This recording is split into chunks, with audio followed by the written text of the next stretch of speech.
Mabilis na natakpan ng talaba ang mukha ng bata. Maya-maya ay natakpan na ang buong katawan. Ang buong katawan ay hinigop na ng talaba. Mabilis siyang dinala ni Mama sa treatment room. Nagsimulang mag-isip ng paraan ang doktor. Upang paghiwalayin ito, sinubukan niya ang tubig na may asin ngunit hindi ito gumana.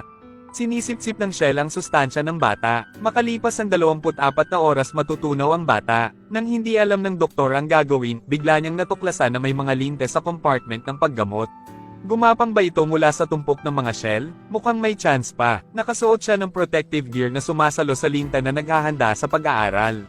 Biglang nawala ang linta, nahihiyang gumagapang sa protective suit. Sa sobrang takot niya ay mabilis niyang hinubad ang kanyang damit. Bigla niyang natuklasan na ang bata ay marami ring linta na gumagapang palabas. Dahil sa sama ng loob, kinuha niya ang mga linta mula sa bata at itinapon ang mga ito. Ngunit sa isang kisap mata nawawala ang linta. Bigla niyang napagtanto na ang asido sa linta ay hindi ang pinakamahusay na panlinis. Sa pag-iisip nito, agad na tumakbo ang doktor sa dagat upang manghuli ng mga linta. Ngunit ang linta na ito ay nagiging parasitiko sa deep sea monster na ito. Lubhang agresibo ang ugali, hindi madaling hanapin ito, ngunit sinusubukan pa rin ng doktor. Maghanda ng poison gas para talunin ang halimaw at mapoma ito. Ngayon ang doktor ay nagsimulang kumilos. Maingat na nilapitan ito ng doktor, kumuha ng kutsilyo at pinutol ang mga linta sa katawan ng halimaw. Ngunit nang siya ay nagsusumikap ay biglang nagising ang halimaw. Ibinagsak ang doktor sa lupa pagkatapos ay sumugod. Gayunpaman, hindi natakot ang doktor na magprotesta. Binato ng katabi niyang katulong ang ulo ng halimaw. Nang makita yun ng halimaw, hindi siya naglakas loob na gawin yon, kaya umatras siya. Di nagtagal na wala. Kinuha ng doktor ang linta at sinimulang gawin ang eksperimento. Ilagay ang linta sa bata. Tapos hintayin mo na lang may milagrong mangyari. Gaya ng inaasahan, kinabukasan ay nawala ang Shell sa katawan ng bata.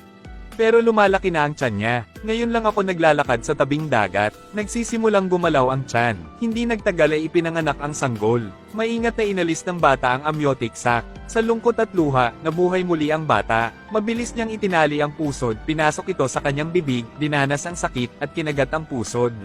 Ngayon ay naririnig na rin ng halimaw ang pag-iyak ng sanggol. Maghintay kapag lumiko ang halimaw ay dumating sa likod, maghanda upang dalhin ang sanggol.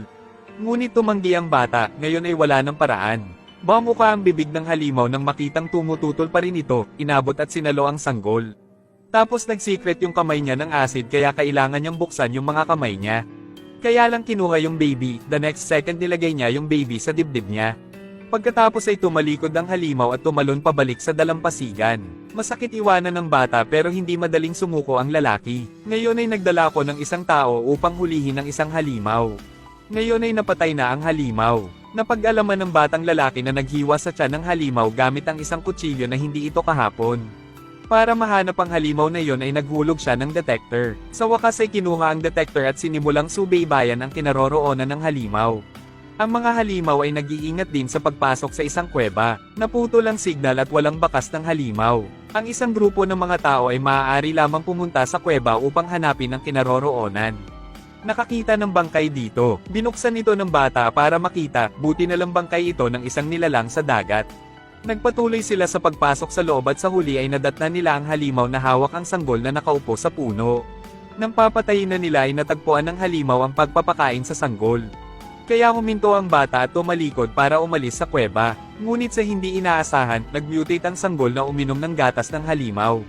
Ang sanggol ay naging isang malaking ahas at nagmamadaling lumabas. Pagkatapos mag-transform, gusto niyang maging isang diwata, at hindi nagtagal ay narating niya ang isang mataas na bundok na may puno ng engkanto. Pagkatapos kainin ng puno ng engkanto, maaari itong maging dragon. At ramdam din ng mga puno ng engkanto ang panganib kaya nagsimula silang mangolekta ng mga dahon. Ngunit hindi umubra, lumipad ang ahas at saka sumugod sa puno ng engkanto. Mabilis itong napalunok ng diwata. Mabilis na nilamon ng ahas ang lahat pagkatapos ay nagsimulang umilo na berde ang katawan nito. Dumating din ang apocalypse pagkatapos ay lumaki ang katawan nito na may mga galami at kaliskis. Habang lumiliko ito, mas mahaba ang tila, gumagana ang elixir. Kasabay ng pagtama ng kidlat, naging dragon talaga ang ahas. Ngayon ay nagsisimula na itong maghanap ng biktima. Sa sandaling ito, lumitaw ang isang tao sa langit. Dumating na ang tagapag-alaga ng puno, si Adan. Makita lamang siyang naanod sa harap ng dragon. Pagharap sa dragon, isang malakas na sigaw ang pinakawalan ni Adam. Isang malakas na sigaw ang sumugod sa dragon ngunit hindi ito umubra. Susunod na ang masamang dragon na umatake, sumisigaw ito. Sa isang kisap mata, si Adam ay natambas sa lupa at namatay. Nalutas, patuloy na ginalugad ng dragon ang biktima. Naging target nito ang bata. Inatake siya ng dragon. Sa isang kisap mata, nagkalat ang mga puno. Buti na lang nakatakas ang bata. Tumakas tuloy ako. Habang tumatakbo siya palapit nang makitang wala ng daan palabas, tumalon siya sa isang kuweba. Lumipad ang dragon, tumingin ng matagal at hindi nakita ang figura ng bata. Nagalit lang siya at sumigaw, saka umalis. Napakabilis na nakahanap ito ng isang grupo ng mga tao, at lumipad ito sa isang iglap. Buti na lang ayos lang, sumunod na nadatnan niya ang mangkukulam na Seliado. Maghanda upang buhayin siya. Sa ngayon, ang mga karayom sa katawan ay lumalaki sa bilis na nakikita ng mata. Pagkatapos ay nalanta ang mga halaman sa kanyang katawan. Nang tumagos ang gatas sa kanyang puso, nagsimula siyang muling mabuhay. Ang pabor na lalaki ay pinipiga ang gatas sa kanyang bibig. Sa ikasampung bag, nabuo ang gininto ang kalansay. Nang makitang malapit na siyang magtagumpay, ipinagpatuloy niya ang pagdaragdag ng gatas, ang kanyang puso ay patuloy na naging aktibo. Hindi nagtagal at nagsimulang tumubo ang ulo ng kalansay. Ang lalaki ay nagbukas upang subukan ng rake ng paglago. Pero nakadikit ang balat, kumuha siya ng gunting at gusto niyang putulin. Sa ngayon ay gumagawa ng tunog ang kalansay. Nakikinig akong mabuti, gumagana na pala ang puso, parang bubuhayin. Para mapabilis ay nagdala siya ng isang malaking pitchel ng gatas sa ibabaw. Kaya ang buong katawan ay dinidiligan ng gatas, ang buong katawan ay nababad dito. Ang susunod na bagay ay maghintay para sa himala na mangyari, pero sa paghihintay ng kalahating araw ay walang reaksyon ang bangkay, nabigo ba? Umalis silang bigo at iba ang iniisip. Sa sandaling ito ay may kakaibang nangyari. Sinipsip ng kalansay ang lahat ng gatas sa katawan. Hintayin na bumalik ang lalaki sa magulo ng kwarto. Nawala na ang kalansay at isang sirang mesa na lang ang natitira. Ang skylight sa itaas ay nagkaroon din ng malaking butas. Nung nagdududa siya sa labas ng pinto biglang may liwanag. Binuksan niya ang pinto nang makita ang kalansay na lumulutang sa hangin, agad na nahimete ang lalaki. Naghihintay na magising siya ay nakatayo sa harapan niya ang wizard. Mukhang binuhay talaga nila. Ngayon ay itinaas ng shaman ang kanyang kanang kamay, kinuha ito ng lalaki. Sa oras na ito, ang shaman ay nakakalat sa buong katawan. Tila mas ganap na na-activate ang mangkukulam, ang susunod ay ang pagsasaayos ng napakataas na lakas ng labanan upang talunin ang masamang dragon. Pagkatapos ng pagpapabuti ng mage na tugunan ang kinakailangan sa labanan. Ngunit upang labanan ng masamang dragon ang kanyang katawan ay kailangang dumaan sa isang ebolusyon. Ngayon, ang kanyang kakayahan ay handa ng sumabog. Susunod, ang balat ay nagsisimulang lumaki ng mabilis. Ang balat na ito ay medyo matigas, ang mga bala ay hindi maaaring tumagos. Kapag natatakpan ng kanyang buong katawan, ang kanyang depensa ay tulad ng isang masamang dragon, kaya ang paghampas sa dragon ay hindi magkakaroon ng anumang pinsala.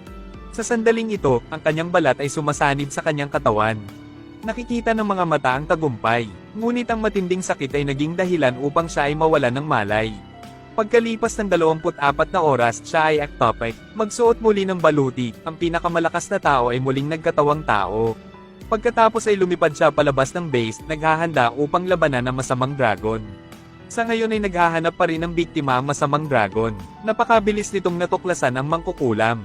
Pagkatapos ay humabol ito, ngunit ang mangkukulam ngayon ay may malaking kapangyarihan at walang takot. Bigla siyang huminto sa himpapawid, naghihintay na lapitan siya ng dragon. Maya-maya ay magkakaroon na kayong dalawa ng paghaharap. Sa sandaling ito, iniunat ng nangungunang masamang dragon ang mahahabang galami nito upang ayusin ang mga paa ng shaman. Pagkatapos noon, hinugot nito ang mga galami at sinaksak siya, ngunit hindi nito alam na hindi madaling mabutas ang balat ng shaman. Kahit anong puwersa ang gamitin mo, hindi mo ito maa-penetrate. Biglang nagsimulang magpuwersa ang mangkukulam. Isang malakas na sigaw ang naging dahilan ng pagbagsak ng dragon. Ngayon ang dragon ay walang lakas na makalaban, nawalan ito ng balanse at nahulog. Pagkatapos ay bumagsak ito sa lupa nang hindi gumagalaw. Ngunit ang salamangkero ay walang balak na huminto. Habang pinapanood ng dragon na nanginginig, direktang inilagay ng shaman ang kanyang kamay sa mga mata nito at saka inilabas ang mga eyeballs nito. Sa sandaling ito halos mamatay ang dragon. Hindi nagtagal at dahan-daang umagos palabas ang puno ng ito ay lumunin. Isang malaking puno ang tumubo sa katawan ng dragon. Na ang bangkay ng dragon ay nagiging pagkain nito. Nagiging mapayapa ang mundo ng sangkatauhan. Makalipas ang ilang libong taon, muling hinampas ng sakim na sangkatauhan ang lakas ng mga immortal. Babalik ang madugong bagyo.